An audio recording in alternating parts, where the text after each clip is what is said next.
I lost 47 minutes. Not blackout drunk, not passed out, not daydreaming, just gone. Phone showed 11:47 p.m. to 12:34 a.m. missing from my memory. Security cam showed me standing completely still in my living room, not moving, not blinking, just staring at the corner. But my skin was warm when I woke up. Too warm. Like I'd been running for miles in summer heat. It happened after I found the watch. Walking home from work through the park, I saw it glinting under a bench near the fountain. Old pocket watch. Gold case with intricate engravings. Roman numerals on the face. Stopped at exactly 11:47. It felt warm in my hand despite sitting in the cold evening air for who knows how long. No one was around. No lost and found nearby. So I kept it. I took it home, cleaned it up with a soft cloth, set it on my nightstand next to my phone.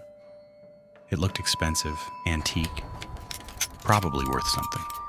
I wound it once, just to see if it still worked.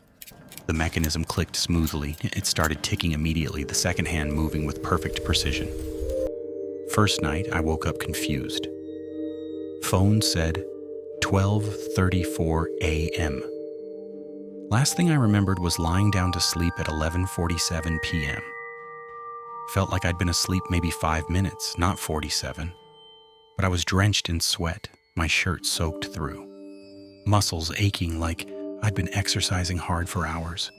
Sheets twisted violently around me like I'd been thrashing. I chalked it up to a nightmare I couldn't remember. Second night, same thing. Woke at exactly 12:34 a.m. This time my feet were dirty, covered in grass stains and mud caked between my toes, like I'd been running outside, barefoot, through wet grass and dirt. But all my doors were locked from the inside, chains still latched, windows closed and locked. No way I'd left the apartment.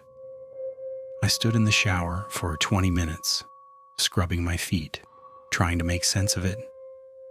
Third night, I set up cameras, one in my bedroom pointing at the bed, one in the living room pointing at the main area.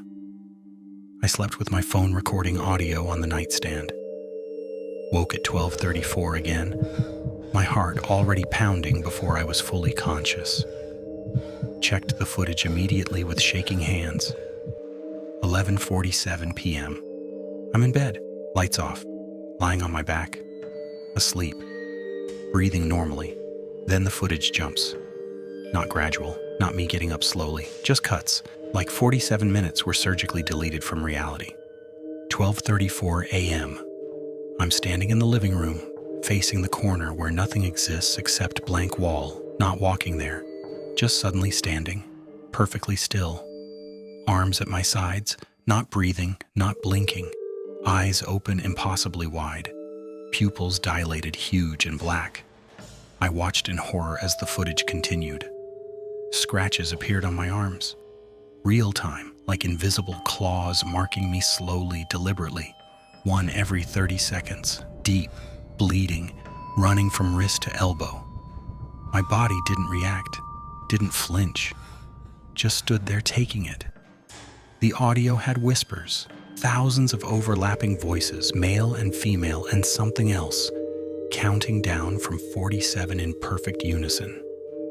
47, 46, 45. Each number spoken with increasing intensity. When they reached 0, I blinked once, turned, and walked back to my bedroom like a puppet on strings. Laid down, pulled covers over myself. Cameras showed me sleeping normally for the rest of the night.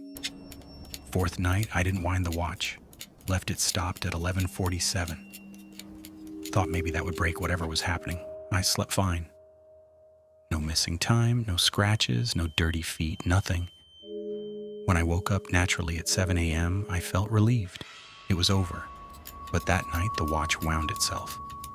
I heard it clearly in the dark. Tick, tick, tick. The sound starting at exactly 11:47 p.m., even though I'd left it unwound. I grabbed my phone flashlight and looked, The second hand was moving.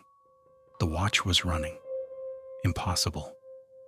Fifth night, I locked the watch in a drawer, buried the drawer in the back of my closet under boxes and clothes, barricaded my bedroom door with a chair wedged under the handle, cameras rolling, phone recording. I was taking control back. 11:47 p.m. hit. I felt pressure, like drowning in thick air. Couldn't move my limbs, couldn't breathe, could only watch helplessly as my body stood up on its own.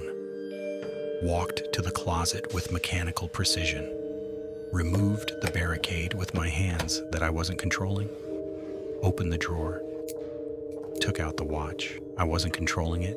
I was a passenger in my own body, trapped behind my own eyes, watching myself wind the watch carefully, walk to the living room, face the corner, position myself exactly right. Then I disappeared. Not blacked out, not unconscious, disappeared from this reality entirely. The cameras showed an empty apartment, chair knocked over, closet open, but no me. For 47 minutes, I was somewhere else entirely, running through a dark forest, trees with wrong bark, sky with wrong stars, everything tinted red, like looking through. I ran for 47 minutes in that other place. My lungs burned, legs screamed, branches tore at my skin and clothes, dark shapes between the trees keeping pace with me, hurting me, their voices counting down with each second. When they reached 0, I snapped back to reality violently. Sixth night, I tried desperately to stay awake, drank coffee, energy drinks, paced the apartment, splashed cold water on my face. But at 11:47, my hand reached for the watch on its own, moving against my will, wound it 3 times, and I was gone again. Running through that dark forest, being hunted. 47 minutes of pure terror. Standing in the corner with me was a figure, tall, impossibly thin, limbs too long, head tilted at a wrong angle, watching me with eyes that reflected light like an animal's. The cameras didn't show it. The footage showed me standing alone, but I saw it clearly in the window reflection behind me. It followed me to my bedroom, stood over my bed while I tried to sleep, counting in that whisper, 47, 46. Seventh night, I took a hammer to the watch, smashed it into pieces, destroyed the mechanism, bent the case, broke the crystal, gathered every piece and drove to the park, buried them deep where I'd found the watch, covered the hole with dirt and leaves. That night, no watch. I felt safe for the first time in a week, until 11:47 p.m. The pressure came anyway, stronger. My body stood, walked to my front door, unlocked it, left the apartment in my pajamas. Building security footage showed me walking through the lobby like a sleepwalker, going to the park, finding the exact spot, digging up the watch pieces with my bare hands, bringing them home, sitting at my kitchen table, reassembling them with impossible precision. The watch ticked again, perfect, like it had never been broken. I woke at 12:34 in the corner. Watch ticking on the floor in front of me, fully repaired, pristine, and carved into the wall behind me were words, fresh, deep gouges in the drywall, my handwriting, written in my own blood from fingernails I'd torn off, scratching the message. 47 nights, 47 minutes. The hunt ends when you stop running. That was night 7. I stopped trying to fight it, stopped trying to escape. Each night at 11:47, I wind the watch, run through that dark forest for 47 minutes, get chased, get caught a little more each time. The scratches get deeper, the voices get louder, the figure in my corner gets more solid, more real. Tonight is night 47. I've stopped fighting.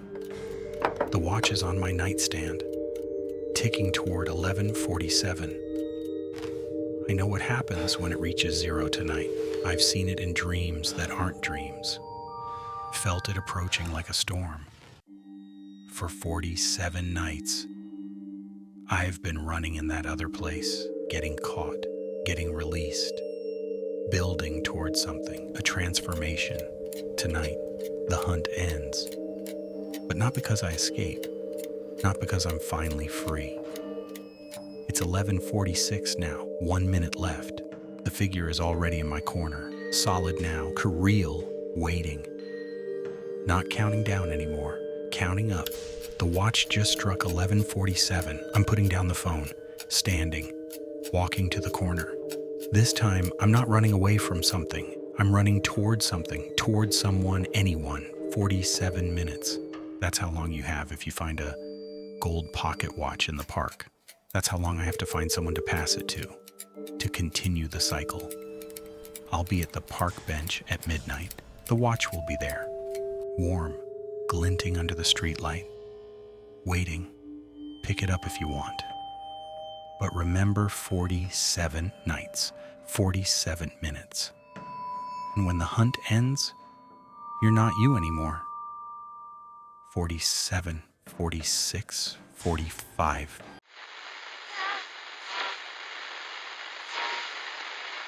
The swing started moving at exactly 3:33 a.m. every night. Back and forth, slow and steady. No wind, no kids, no one pushing it. My daughter was already in bed asleep. But on the fourth night, I saw the handprints, small handprints, on the chains. Her handprints. Except she was inside, and they were dripping wet. We lived in a quiet cul-de-sac with a community playground at the center.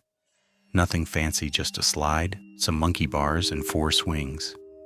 The kind of place where neighborhood kids played until dark and parents watched from porches with coffee in hand. It was one of those perfect suburban neighborhoods where everyone knew everyone, where kids rode bikes until the street lights came on, where nothing bad ever happened. I'd always liked the sound of swings creaking at dusk. There was something peaceful about it, nostalgic. It reminded me of my own childhood. But at 3:33 a.m., that sound is different. It's wrong. It's the kind of sound that wakes you from a dead sleep with your heart already racing, before your brain has even processed what you're hearing. The first night I woke up to it, creak, creak, creak, rhythmic, steady. Coming from the backyard window that faced the playground, I checked my phone 3:33 a.m. exactly. I looked outside and saw one swing moving, just one, the one at the far end. Back and forth in still air. No wind, no temperature change that might cause metal to expand or contract. Just moving like an invisible child was sitting there, pumping their legs. I told myself it was a raccoon or maybe an owl landing on the chain. Animals do weird things at night. I'd read about that. Urban wildlife adapting to playground equipment. I went back to bed, but it took a long time to fall asleep. The creaking continued for another 20 minutes before finally stopping. Night 2, same time, 3:33 a.m. Same swing. Creak, creak, creak. This time I watched for 10 minutes, my face pressed against the cold window. No animals, no wind moving through the trees, nothing. Just the swing moving perfectly, rhythmically, like someone was sitting there pumping their legs with practiced ease. But the seat was empty, completely empty. Night 3, I got my phone and recorded it, zoomed in as close as I could. You could see the chain twisting slightly with each arc, the rubber seat swaying perfectly, following physics it shouldn't have been following without someone on it. No explanation. I showed the video to my wife the next morning over breakfast. She said it was probably a loose bolt or wind I couldn't feel from inside the house. But then she saw the timestamp, 3:33 a.m. Her face changed. She knew that number meant something. Everyone knows 3 a.m. is the witching hour, but 3:33 is something else, something worse. She didn't say anything more about it, just went quiet and told me to keep the video just in case. Night 4, I waited up. I sat in the dark living room with all the lights off, watching through the window. 3:33 a.m. sharp it started. Creak, creak, creak. I went outside with my flashlight, my bare feet cold on the dew-wet grass. That's when I saw them, on the swing chains. Small handprints, wet handprints, the size of my 4-year-old daughter's hands, smudged into the metal like someone had been gripping them tightly, desperately, dripping water onto the sand below, making dark spots in the pale surface. My daughter was asleep upstairs. It had been all night. I'd checked on her twice. Her hands were dry. Her pajamas were dry. She was sleeping peacefully with her stuffed rabbit clutched to her chest. I woke my wife. We checked on Lily together. Still sleeping peacefully, her chest rising and falling with deep, even breaths. We brought her into our bed anyway, placing her between us. But I kept the backyard light on all night, flooding the playground in harsh yellow light. At dawn, I went back to the swing. The handprints were gone. Evaporated or absorbed into the metal, I don't know. But the sand beneath had tiny footprints leading away. Toward the woods, behind the playground, bare feet, child-sized. Perfect little toe prints and heel impressions. Like someone had walked slowly, deliberately, toward the trees. That day, I asked the neighbors if they'd heard anything strange. Most looked at me like I was crazy. But Mrs. Carter from across the street got quiet. She invited me in for coffee, and that's when she told me. You know, there used to be swings here before they rebuilt the playground 15 years ago, she said, stirring her coffee slowly. A little girl fell off one during a storm, hit her head on the metal frame. Emily Winters. She was 4 years old. They tore down the old equipment after that, built the new playground. Safer, they said, but they say she still comes back sometimes, looking for someone to play with. I felt my stomach drop. What did she look like? Mrs. Carter pulled out her phone and showed me an old news article she'd saved. My blood went cold. The girl in the photo had the same blonde hair as Lily, same small frame, same age, same heart-shaped face. They could have been twins. The resemblance was uncanny, impossible. That night, Lily woke up screaming at 3:33 a.m. "Daddy, the girl wants me to come play." I ran to her room, my heart pounding. She was sitting up in bed, pointing at the window with a shaking hand. I looked out. The swing was moving, faster this time, more aggressive, and there was something on it now, a shape, small, blurred, like looking through water or heavy fog, indistinct, but undeniably there. Then Lily said something that made my heart stop. She says if I don't come play with her, she'll play with my body instead. She's tired of being alone. She's been alone for so long, Daddy. She just wants a friend. I grabbed Lily and ran downstairs. Through the kitchen window, I could see the figure on the swing more clearly now. It was turning its head toward our house. Slowly, deliberately. The movement was too smooth, too fluid. My wife called 911, her hands shaking so badly she could barely dial. We locked every door and window, checked them twice. The police arrived 20 minutes later. They searched the playground with flashlights. They found nothing unusual, no footprints, no handprints, no evidence of anyone having been there. Just an empty playground and 4 still swings. They told us kids have nightmares sometimes, that it was probably just imagination, and left. But the next morning, Lily was different. Quiet, staring at nothing. When I asked if she was okay, she smiled at me. But it wasn't her smile. It was too wide, too knowing, too adult for a 4-year-old. Emily says, "Thank you for letting her stay, Daddy. She likes it here. It's warm." She was so cold in the ground. My wife grabbed my arm hard enough to bruise. "Her eyes," she whispered. I looked. Lily's brown eyes had changed. They were blue now, bright blue, ice blue, like the girl in the photo. We took her to the hospital immediately. Every test came back normal. Eye color, always been blue, according to her medical records. But I have photos. Hundreds of photos on my phone, on my computer, printed in albums. Her eyes were brown, dark brown like her mother's. I showed the doctors. They said photos can be deceiving, lighting, filters, cameras adjusting color. That was 3 months ago. Lily still lives with us. Looks like Lily, sounds like Lily, laughs like Lily, but she's not Lily anymore. Not completely.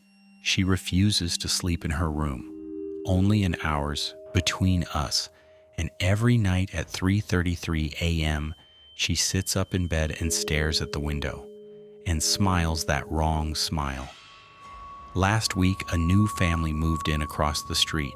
They have a 4-year-old daughter, red hair, green eyes, freckles. Yesterday, Lily asked if she could invite her new friend Sarah to play on the swings. I said no, firmly. But last night at 3:33 a.m., I heard it again. Creak, creak, creak. 2 swings this time, both moving in perfect synchronization, and when I looked out the window, I saw 2 small figures. One blonde, one with red hair. Both turned to look at me. Both smiled. I don't know what to do. The thing wearing my daughter's face is teaching the game to someone else.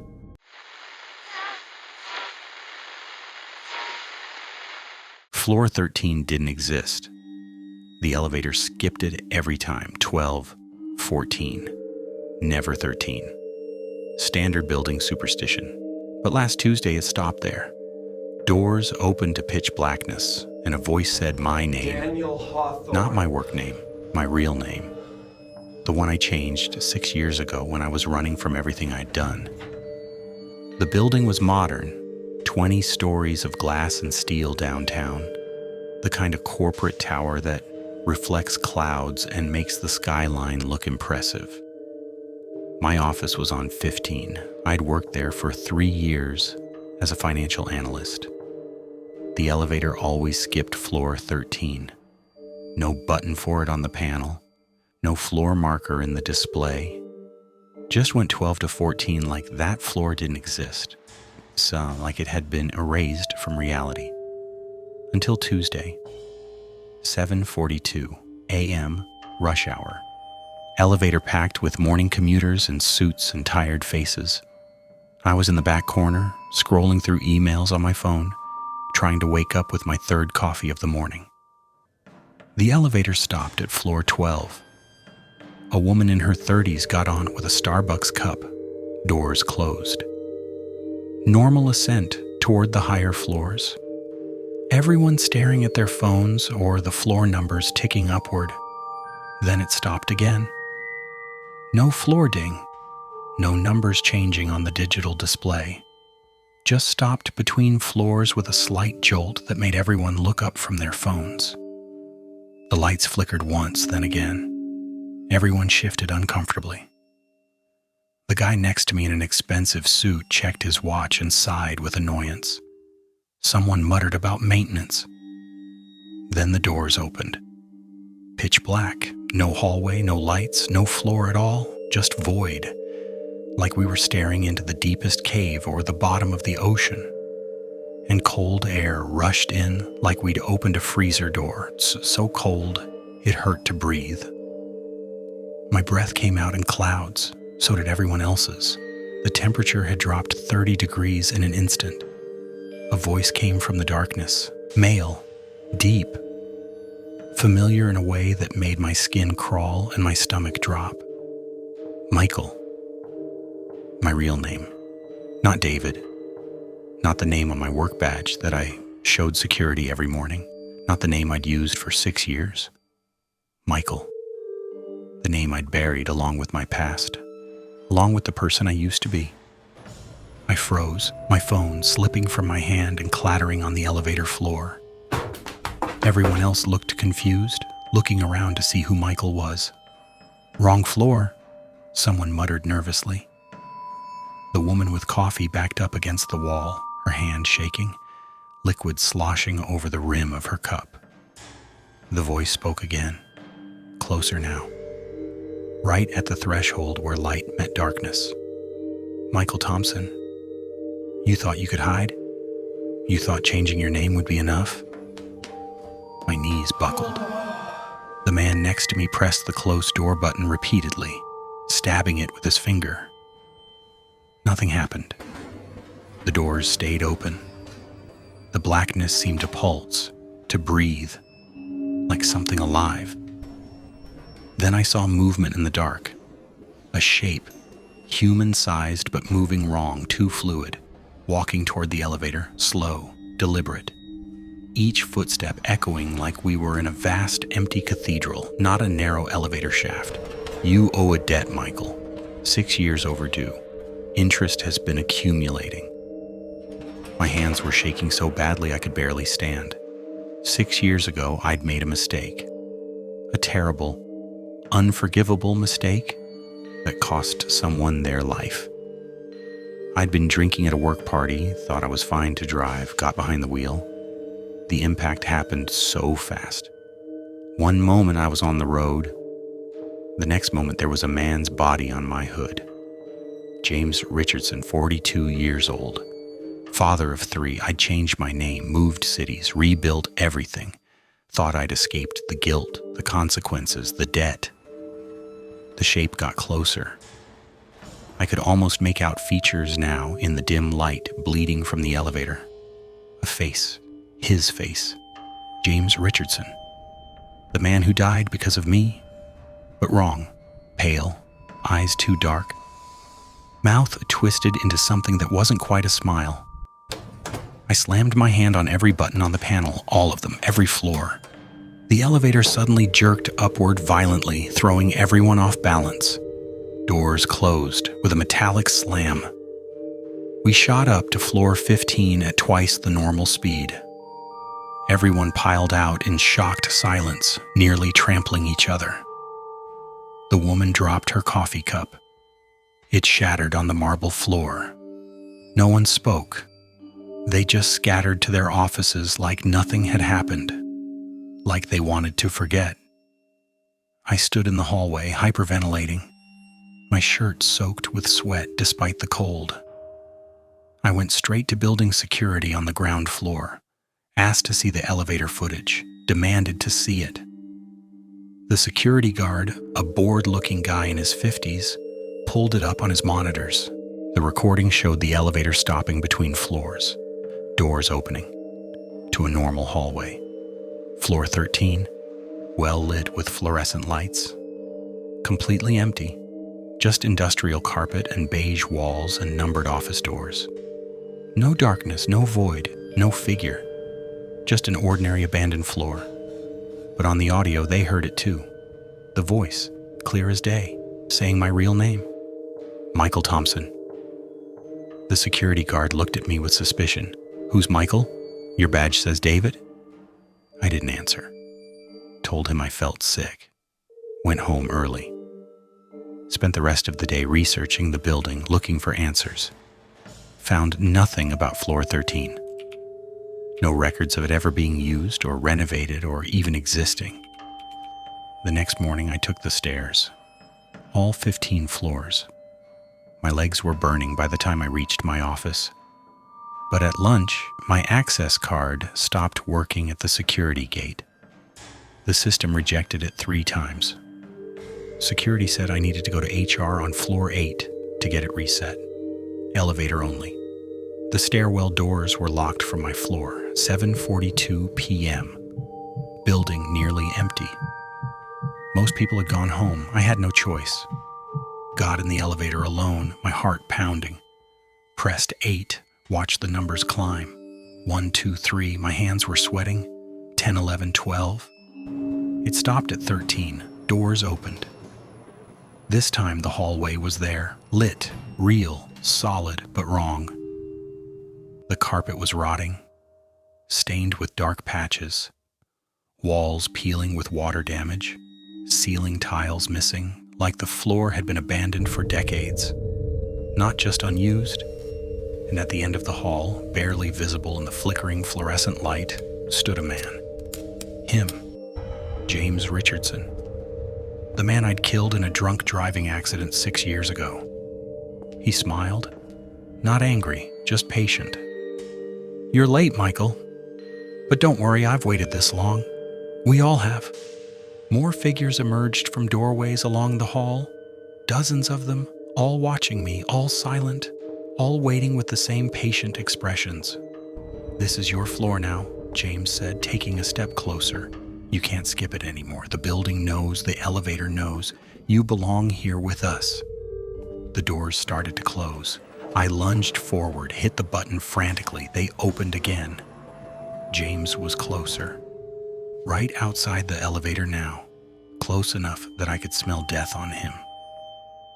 "You can ride up and down all you want," he said softly, "but eventually you'll always stop here, with us, where you belong, where people like you always end up."